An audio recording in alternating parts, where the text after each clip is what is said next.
ચાલો વિદ્યાર્થીઓ, આજે આપણે ભણવાનું છે ધોરણ 10 lesson 3 and interview with Arun Krishnamurthy, એટલે કે કૃષ્ણમૂર્તિ સાથેની મુલાકાત. બરાબર. આ લેસનમાં આપણે અરુણ કૃષ્ણમૂર્તિ નામનો એક છોકરો હોય છે, તેમને પર્યાવરણ પ્રત્યે ખૂબ જ લગાવ હોય છે.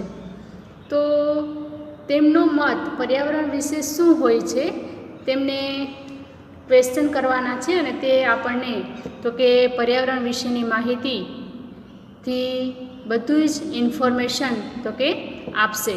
તો આપણે તેમને ક્વેશ્ચન કરી અને તેમના પ્રશ્નના જવાબ છે તે આપણને કહેશે.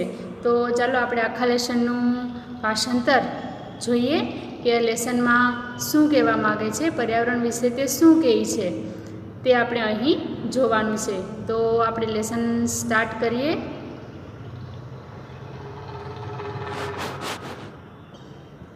ચાલો હવે પહેલાં જોઈએ કે તેની થોડી માહિતી અહીંયા આપી છે, શું કહે છે જોઈએ. Arun Krishnamurthy was just 70 years old when he founded the NGO Environmentalist Foundation of India. હવે જણાવે છે કે જ્યારે અરુણ કૃષ્ણમૂર્તિ એ NGO environmentalist foundation of India EFIનું કામ શરૂ કર્યું ત્યારે તે લગભગ કેટલા વર્ષના, તો કે 17 વર્ષના હતા. Beginning with the turtle walk, a move to save turtle eggs and young hatchling in Chennai. Today, Arun and his team of volunteers have cleaned beaches and various water bodies in Chennai, Hyderabad, Delhi, Coimbatore and Pondicherry. હવે સરસ કહે છે કે જ્યારે કાચબાની ગતિએ કામ શરૂ કરનાર, શું કીધું છે, ટર્ટલ વોક એટલે કે કાચબાની ગતિએ કામ શરૂ કરનાર, તો કે ચેન્નઈમાં એમણે શું કર્યું, તો કે કાચબાના ઈંડાને અને બચ્ચાને બચાવવાની શરૂઆત કરનાર. કોને, તો કે move to save turtle eggs and your hatchling in Chennai. Today Arun and his team volunteers. બરાબર.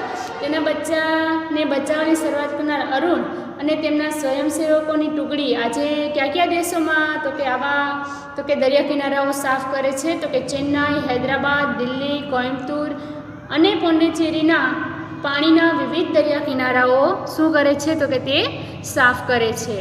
The team cleans lakes, beaches and zoos, plants trees, educates people through street plays and also makes environment friendly paper bags. હવે સરસ કહે છે કે આ ટુકડીઓ કોને, તો કે તળાવો, સમુદ્ર કિનારા, પ્રાણી સંગ્રહાલયો, છોડવાઓ અને ઝાડને સાફ કરે છે. અને બીજું શું કહે છે, તો કે શેરીઓમાં કામ કરનારાઓને કેળવવા માટે, તો કે પર્યાવરણ સુધારવા માટે કેવી, તો કે friendly paper bags, makes friendly paper bags, તો કે કાગળની થેલીઓ બનાવે છે. અરુણ's team has students who joined him when they were in class 7th and continued to work with him even after 5 years. અને સરસ કહે છે કે અરુણની ટુકડીમાં ધોરણ 7માં ભણતા હતા તેવા વિદ્યાર્થીઓ જોડાયા હતા. આપણે સમજી શકીએ કે ધોરણ 7નો વિદ્યાર્થી કેવડો હોય, તો એટલા નાના નાના વિદ્યાર્થીઓ પણ તેની ટુકડીમાં કામ કરતા હતા અને 5 વર્ષ પછી પણ કામ કરતા હતા. અને આજે 5 વર્ષ થઈ ગયા તો પણ એની ટુકડીમાં છે તેવા છોકરાઓ શું, તો કે કામ કરે છે.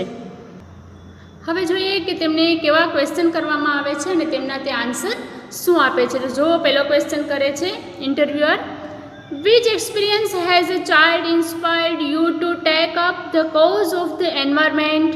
What was your first activity? જો સરસ ફર્સ્ટ ક્વેશ્ચન કરે છે કે બાળક તરીકે તમારો એવો કયો અનુભવ હતો કે જેની તમને પર્યાવરણ માટે લડવાની પ્રેરણા મળી. બરાબર. અને પછી કહે છે કે જો આમ કર્યું હોય તો તમારી આમાં પ્રથમ આવૃત્તિ કઈ હતી? What was your first activity? બરાબર. ફર્સ્ટ તમારી પ્રવૃત્તિ કઈ હતી એવો પ્રશ્ન કરે છે. તો અરુણ એનો જવાબ આપે છે. જોઈએ શું જવાબ આપે છે. A beautiful lake next to my house which once had a lot of birds, frogs and snakes was heavily polluted.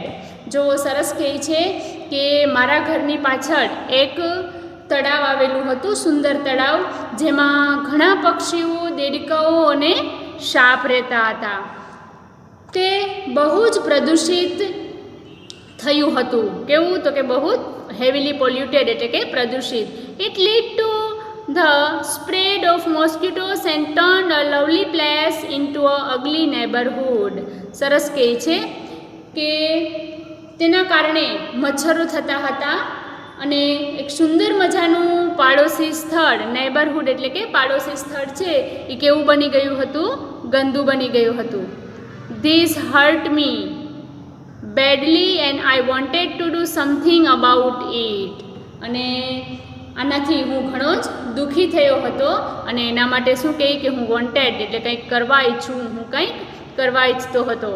I got together with a couple of my friends and cleaned the pond next to my house. અને પછી તે શું કરે છે કે હું અને મારા એક બે મિત્રો છે એ મળ્યા અને મારા ઘરની પછી આવેલા આ તળાવને શું કર્યું? અમે સાફ કરી નાખ્યું. This was the first activity. અને સરસ કહે છે કે આ મારી તો કે પ્રથમ પ્રવૃત્તિ હતી. આ પેલા ક્વેશ્ચનનો જવાબ છે તે આવી રીતે આપે છે. હવે એના પછીનો નેક્સ્ટ ક્વેશ્ચન સરસ પૂછે છે, what kind of support did you get from your parents and teachers and was there any conflict between study time and activism.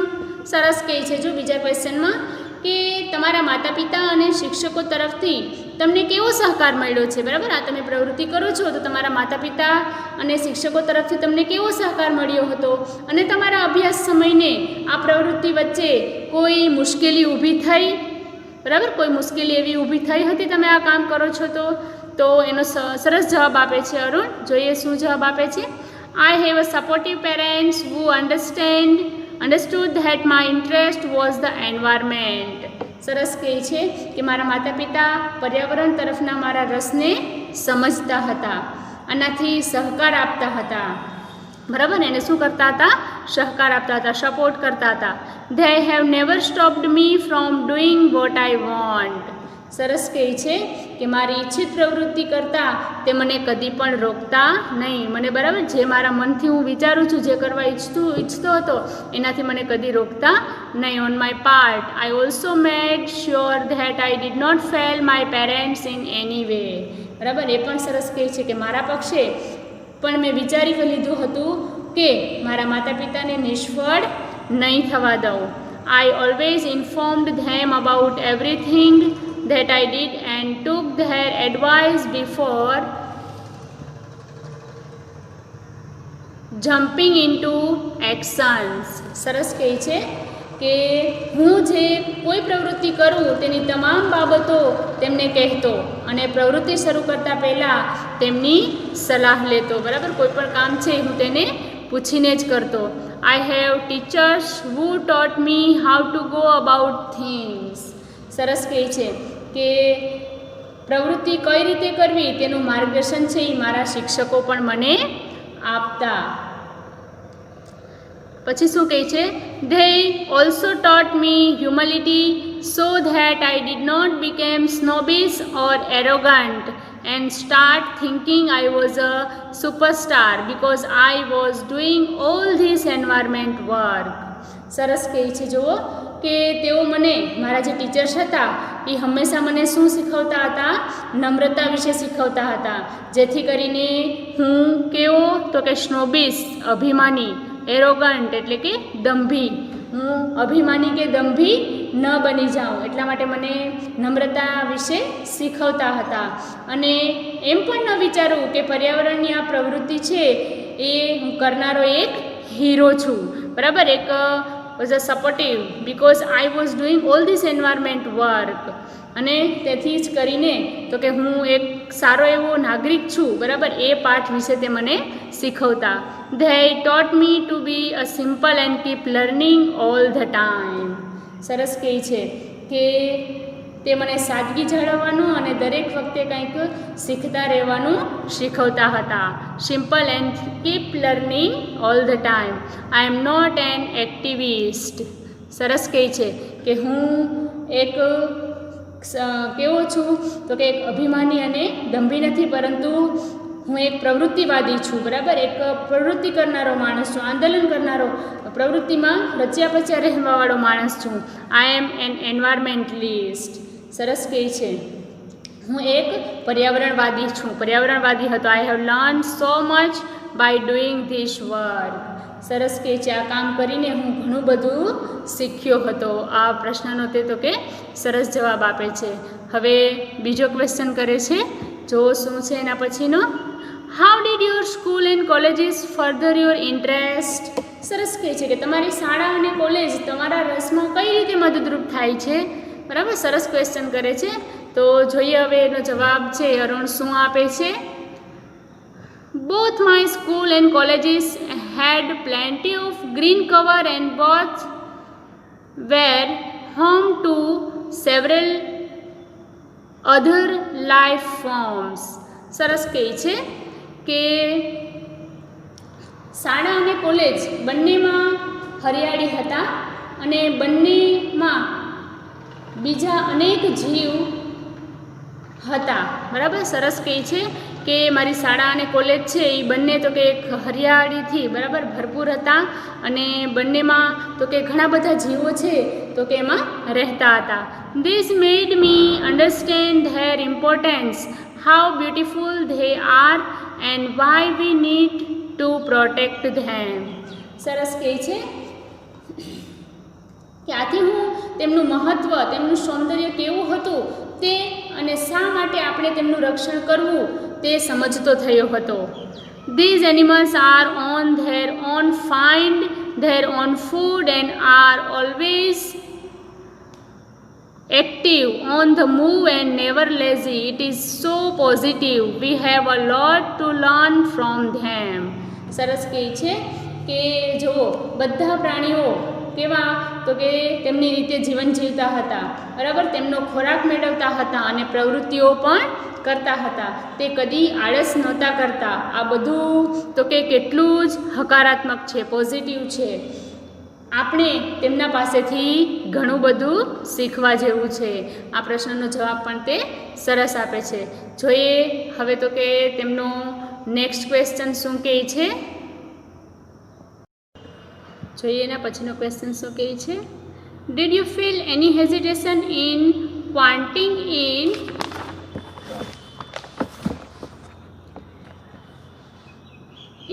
well-paying job and venturing into this full-time? What were the options you weighed before you arrived at your decision? સરસ કહે છે જો આ ક્વેશ્ચનમાં કે તમે તમારી કમાણી મળતી નોકરી છોડી દીધી, બરાબર, તેમનો પૂર્ણ સમય માટે તમે એક સાહસિક પ્રવૃત્તિમાં જોડાતા જરાય પણ મૂંઝવણ નહોતી અનુભવી અને તમને આવા સારા નિર્ણય ઉપર આવ્યા તે પહેલાં તો કે તમારી પાસે બીજા કયા એવા વિકલ્પો તમે વિચાર્યા હતા, બરાબર, એવો ક્વેશ્ચન કરે છે. જોઈએ એમાં શું કહે છે. It is always good to decide in favor of what you really love to do. સરસ કહે છે આના ઉપરથી કે તમે ઈચ્છતા હોય કે તમે શું કરવા ઈચ્છો છો, તમારો હંમેશા નિર્ણય સાચા રસ્તે લેવાતો હોય, બરાબર, તે વસ્તુ હિતાવહ છે, બરાબર. તમે જે કરવા ઈચ્છતા હોય, તમે જે નિર્ણય લીધો હોય અને તમે જે વિચારતા હોય એ નિર્ણય ઉપર તમે આવવું એ એક સારી વસ્તુ છે. I quit my job at Google but I still keep in touch with my friends there. સરસ કહે છે અહીંયા તો કે મેં મારી ગૂગલની નોકરી છોડી દીધી છતાં મેં ત્યાંના મારા મિત્રોના સંપર્કમાં હું આજે પણ રહેલો છું. So only my duties at Google have come to an end, not my emotional bond. કહે છે કે મેં મારી ફક્ત ને ફક્ત ગૂગલની ફરજોનો અંત લાવ્યો છે, બરાબર. ત્યાં જો હું જોબ કરતો, નોકરી હતી, ત્યાંની મારી ફરજો હતી તેનો અંત આવ્યો છે, પણ મારી લાગણીઓના બંધનોનો નહીં. મેં મારી જેના પ્રત્યે, મિત્રો પ્રત્યે લાગણી હતી તેમાં તો કે હું નથી અટકો, એ તો મારી તો કે ચાલુ જ છે. I understood that I had to leave the job at that minute in 2010. અને હું સમજું છું કે 2010ના તે સમયે મેં મારી નોકરી છે તે મારે છોડવી જ હતી. Or else I would never be daring enough to do સો. અને કહે છે કે જો મેં તે સમયે નોકરી ન છોડી હોત તો હું ભવિષ્યમાં આવું સાહસ કદી ન કરી શક્યો હોત. So I could not sit back and enjoy life when environmental damage was happening on such a large scale. I wanted to do something and that something needed my full attention, so I left Google for EFI. બરાબર, જ્યારે આ રીતે મોટા પાયે પર્યાવરણ બગડતું હોય ત્યારે હું માત્ર બેસી રહી અને જીવન ન જીવી શક્યા હોત. હું કંઈક કરવા ઈચ્છું છું, બરાબર, મારે કંઈક કરવા ઈચ્છું છે અને મારા પણ ધ્યાનની જરૂર છે. એટલા માટે જ મેં તો કે EFI માટે ગૂગલ છોડ્યું હતું, બરાબર, આ પર્યાવરણ માટે. એટલે જ મેં તો કે મારા ગૂગલની નોકરી છે એ મેં છોડી દીધી હતી. જોઈએ નેક્સ્ટ ક્વેશ્ચન છે એ શું કહેવા માગે છે. What kind of garbage do people throw into water bodies and how do you deal with the removal of this garbage once you clean the water body? સરસ આ ક્વેશ્ચન છે કે પાણીના સ્થળોએ લોકો કેવો કચરો છે તો કે એ ફેંકતા હોય છે અને આવા કચરાઓને પાણીમાંથી નિકાલ કર્યા પછી તમે તે કચરાને કઈ જગ્યાએ તો કે સાચવો છો? એમનો જવાબ તે આપે છે, everything from a diaper to worn out slippers we find everything in our legs. કહે છે કે બાળોતિયા એટલે કે નાના છોકરાઓના જે કપડાઓ હોય છે, બરાબર, એ માંડી અને જૂના ચપ્પલ સુધીના દરેક વસ્તુઓ છે તો કે તળાવમાંથી આપણને મળતી હોય છે. This is so disturbing because it is water and water is the basic of life. અને કહે છે કે આ ખૂબ જ પરેશાની કરનાર છે, બરાબર, આ ખૂબ જ ખરાબ વાત છે કારણ કે તે પાણી છે અને પાણી છે એ આપણા જીવનનો પાયો છે. How can we not care for this water bodies? અને કહે છે કે આવા પાણીની કાળજી લીધા સિવાય આપણે કેવી રીતે ચલાવી શકીએ? We use this garbage for landfill with no or minimal exposure to the outside environment. કહે છે કે અમે આવા કચરાને એવી જગ્યાએ દાટીએ છીએ કે તે બહારના પર્યાવરણને છે એ શું તો કે નુકસાન ન કરે. આઉટસાઇડ એન્વાયરમેન્ટ, બહારનું પર્યાવરણ, એક્સપોઝર એટલે કે દાટવું, એવી જગ્યાએ તો કે આવા કચરાને દાટતા હોઈએ કે જે બહારના તો કે પર્યાવરણને નુકસાન ન કરે. We ensure that the lake area and water holding are free of garbage so that birds, frogs and snakes can live in peace. અને કહે છે કે અમે તળાવો અને પાણી ધરાવતા અન્ય સ્થળોને કચરામુક્ત બનાવીએ, બરાબર, એટલે કે કચરા વગરના બનાવીએ. કારણ કે શું કામ તો કે એમાં પક્ષીઓ, દેડકા અને સાપ તો કે છે એ શાંતિથી રહી શકે, બરાબર. એ પાણી ચોખ્ખું હોય તો એને તો કે રહેવામાં સગવડતા રહે, બરાબર, વ્યવસ્થિત રીતને જીવી શકે. એટલા માટે અમે આવા તળાવો છે એ એકદમ ક્લીન રાખીએ છીએ. જોઈએ હવે એના પછીનો ક્વેશ્ચન. તો શું કહે છે કે how many days does it take to clear a large lake? Do you use any special equipment for cleaning and safety? કે કહે છે કે તમારે એક મોટું તળાવ સાફ કરવું હોય તો તેના માટે તમને કેટલા દિવસ લાગે છે અને એ સફાઈ માટે અને સલામતી માટે તમે એવા કોઈ ખાસ સાધનો વાપરો છો? તો એમનો જવાબ આપે છે, Depending on the size of the lake and the amount of garbage, it can take anywhere between 5 days and 3 months to completely clean lake. કહે છે કે તળાવનો જે વિસ્તાર છે અને કચરાના જથ્થાના પ્રમાણને તળાવને પૂરું ચોખ્ખું કરતાં તો કે 5 દિવસથી માંડીને 3 મહિના જેટલો સમય લાગે છે, બરાબર. તેમને પહેલાં જોવું પડે કે એમાં કેટલો કચરો છે, તળાવનો વિસ્તાર કેવડો છે, બરાબર, તેમનું બરાબર ધ્યાન રાખી અને જોઈ અને લગભગ એને ચોખ્ખું કરતાં કહે છે કે 5 દિવસથી માંડી અને 3 મહિના જેટલો સમય લાગે છે. અને પછી શું કહે છે કે we have our tools like rakes and spades. હવે કહે છે કે અમારા સાધનો છે તો કે રેક્સ દાંતી અને સ્પેડ્સ એટલે કે પાવડા, આ છે તો કે એ અમારા કચરો સાફ કરવાના સાધનો છે. નેક્સ્ટ ક્વેશ્ચન શું કહે છે, what kind of protective gear do you use? અને કહે છે કે can you describe cleaning process briefly. જો એના પછીનો ક્વેશ્ચન સરસ કહે છે કે તમે રક્ષણ માટે કેવા પ્રકારના સાધનો વાપરો છો અને સ્વચ્છ કરવાનું કામ કેવી રીતે કરો છો તે અમને થોડીક માહિતી આપશો. તો એમનો જવાબ આપે છે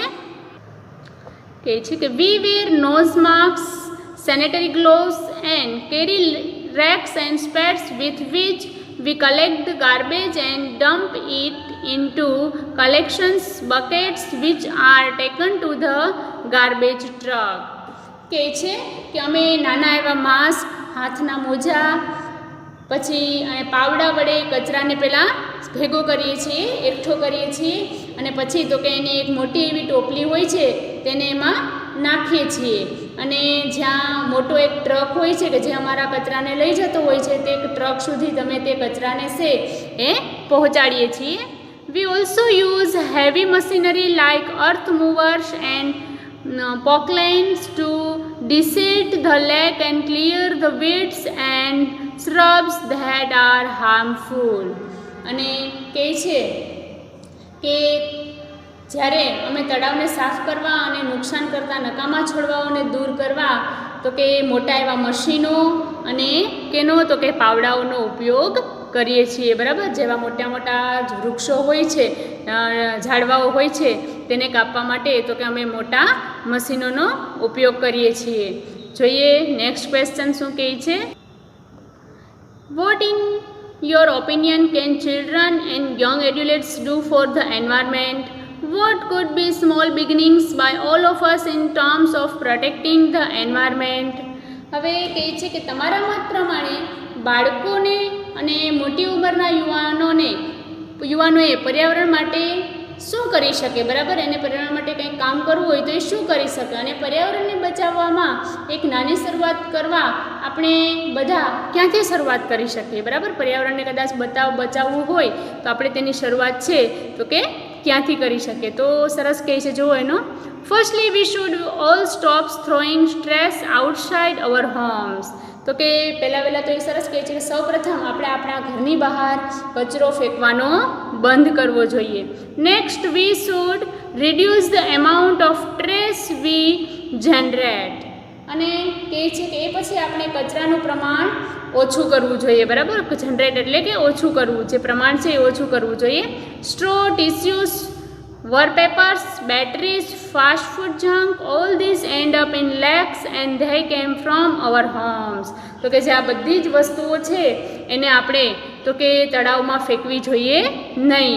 બરાબર, પરંતુ ઘરે એક ડસ્ટબિન રાખી અને તેમનો નિકાલ વ્યવસ્થિત કરવો જોઈએ. If we can reduce the amount of garbage at home and if we can dispose all garbage safely, that itself is a great deal. અને કહે છે કે જો આપણે આપણા ઘરે કચરો ઘટાડીએ અને બધો જ કચરો સલામત રીતે દૂર કરીએ તો જ સૌથી મોટો ઉપાય ગણાવી શકાય. અને every student is welcome to volunteer with us in helping the environment.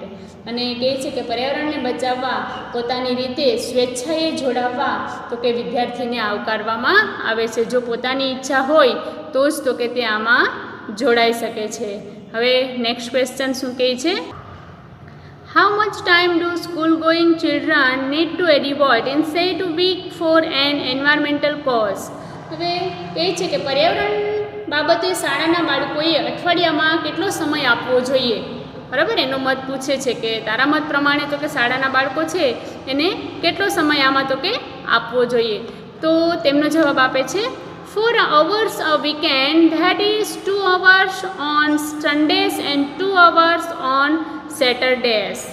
તો કહે છે કે અઠવાડિયાના 4 કલાક, 2 કલાક શનિવારે અને 2 કલાક રવિવારે. બરાબર, એવી રીતના કહે છે કે 2 કલાક શનિવારે અને 2 કલાક રવિવારે. This small beginning is more than enough to ensure large participants later. અને કહે છે કે પાછળની મોટી ભાગીદારી માટે અત્યારે આટલી નાની શરૂઆત પૂરતી છે. બરાબર, પહેલાં નાની શરૂઆતથી જ આપણે કામ કરીએ તો જ આગળ વધી શકીએ. ચાલો હવે એના પછીનો ક્વેશ્ચન જોઈએ કે how can students we school join our fraternity? Do you have any programs to introduce your work to them? Last question સરસ કહે છે કે તમારા કાર્યક્રમો માટે વિદ્યાર્થીઓ અને શાળાઓ કઈ રીતે જોડાઈ શકે છે અને તમારા કાર્યોને તેમને પરિચય કરાવવો હોય તો એના માટે તમે કોઈ એવા કાર્યક્રમ છે તે કરો છો? તો એમનો જવાબ આપે છે કે yes, we offer fellowship to interested students. તો કે અમે આવા વિદ્યાર્થીઓ માટે શું રાખીએ છીએ? Fellowship. Our programs looks at your young animals lovers, young wildlife photographers, filmmakers, theater artists and scientific research. અને કહે છે કે પ્રાણીઓના પ્રેમી, અમારા પ્રેમી યુવાનો, પ્રાણીઓના યુવાન ફોટોગ્રાફર, ફિલ્મ કલાકાર, સ્ટેજ કલાકાર અને વૈજ્ઞાનિક સંશોધકોનું અમારા કાર્યક્રમોમાં સ્વાગત છે. We give them training in this area and get them actively involved in all our work. અને કહે છે કે આ બાબતે અમે છે તો કે તેમને ટ્રેનિંગો પણ આપીએ છીએ અને અમારા બધા જ કાર્યક્રમોમાં તેને ભાગ લેવા પ્રવૃત્ત કરીએ છીએ, એક્ટિવ કરીએ છીએ. અવર યંગેસ્ટ વોલેન્ટિયર ઇન ક્લાસ 3. અને છેલ્લે જણાવે છે કે અમારો સૌથી નાનો જે કાર્યકર છે, કામ કરતા છે, તો કે એ ધોરણ 3માં છે. તો કે આપણું લેસન છે અહીં પૂરું થાય છે અને હવે હું તમને જે હોમવર્ક આપું તે તમારે કરવાનું છે. જુઓ અહીંયા તમને ખાલી જગ્યાઓ આપેલી છે જેના કૌંસમાં તેમના આન્સર આપેલા છે. એ આન્સરમાંથી સાચો જવાબ પસંદ કરી અને તમારે જે આ બ્લેન્ક્સ છે એ ફિલઅપ કરવાની છે. ત્યારબાદ tick mark the most appropriate option. તેમાં તમારે સાચા જવાબ 4 ઓપ્શન આપેલા છે, એમાંથી સાચો જવાબ પસંદ કરી અને તમારે આમાં લખવાનો છે. ત્યાર પછી આન્સર ધીસ ક્વેશ્ચન્સ. આ બધા જે આન્સરો છે એ પાઠના આધારે જ આપણે જે સમજાવ્યું તેના ઉપર જ આધારિત છે. તો આ બધા જ ક્વેશ્ચન આન્સર અને પ્લસ તો કે એક જે આ તમારે શોર્ટ નોટ છે, એક પહેલી અરુણ અ યંગ એન્વાયરમેન્ટલિસ્ટ, એક અરુણ વિશેની કેરેક્ટરિસ્ટિક, તેની લાક્ષણિકતાઓ, બરાબર, અરુણ વિશેની, તો કે એની શોર્ટ નોટ છે એ તમારે લખીને બતાવવાની છે. બસ આટલું હોમવર્ક છે તે તમારે કરવાનું છે.